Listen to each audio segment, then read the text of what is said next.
തെക്കൻ കേരളത്തിന് മുകളിലായി ചക്രവാത ചുഴി നിലനിൽക്കുന്നു. ഇതിന്റെ ഫലമായി കേരളത്തിൽ അടുത്ത 5 ദിവസവും ഇടിമിന്നലോടുകൂടിയ ശക്തമായ മഴയ്ക്ക് സാധ്യത. വിവിധ ജില്ലകളിൽ ഇപ്പോൾ ഓറഞ്ച്, റെഡ്, യെല്ലോ അലർട്ടുകൾ പ്രഖ്യാപിച്ചിരിക്കുകയാണ്. കനത്ത മഴ തുടരുന്നു. വിവിധ പ്രദേശങ്ങളിൽ നിന്നുള്ള ദൃശ്യങ്ങൾ കാണാം. രാത്രിയോടെ ശക്തമായ മഴയുണ്ടാകും. അതീവ ജാഗ്രത പുലർത്തണം. ഡീറ്റെയിൽ ആയി വിവരങ്ങൾ നോക്കാം. എല്ലാ ദിവസവും അപ്ഡേറ്റുകൾക്ക് നിങ്ങൾ ഇതുവരെയും ചാനൽ സബ്സ്ക്രൈബ് ചെയ്തിട്ടില്ലെങ്കിൽ ഇപ്പോൾ തന്നെ സബ്സ്ക്രൈബ് ചെയ്ത് ഓൾ എന്ന ബെൽ ഓപ്ഷൻ കൂടി എനേബിൾ ചെയ്യുക. കൂടുതൽ ആളുകൾക്ക് എത്തിച്ചേരാൻ വീഡിയോ ലൈക്ക് ചെയ്ത് കാണാൻ ശ്രദ്ധിക്കണം.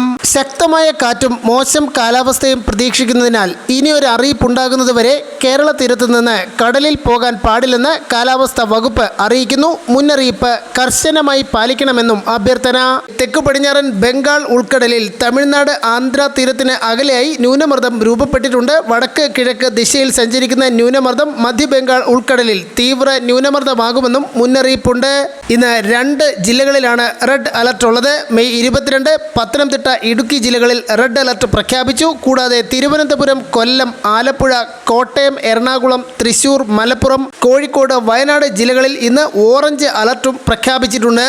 നാളെ മെയ് 23 എറണാകുളം, തൃശൂർ, പാലക്കാട്, മലപ്പുറം, കോഴിക്കോട്, വയനാട് ജില്ലകളിലും ഓറഞ്ച് അലർട്ടാണ്. ഇന്ന് 2 ജില്ലകളിൽ പത്തനംതിട്ട, ഇടുക്കി ജില്ലകളിൽ അതിതീവ്ര മഴയ്ക്കുള്ള സാഹചര്യമുള്ളതിനാൽ റെഡ് അലർട്ട് പ്രഖ്യാപിച്ചിരിക്കുന്നു. എല്ലാവരും ജാഗ്രത പാലിക്കുക. മുൻ വർഷങ്ങളിൽ ഉരുൾപൊട്ടൽ, മണ്ണിടിച്ചിൽ ഉണ്ടായ പ്രദേശങ്ങളിൽ അതീവ ജാഗ്രത പാലിക്കണമെന്ന് നിർദ്ദേശം.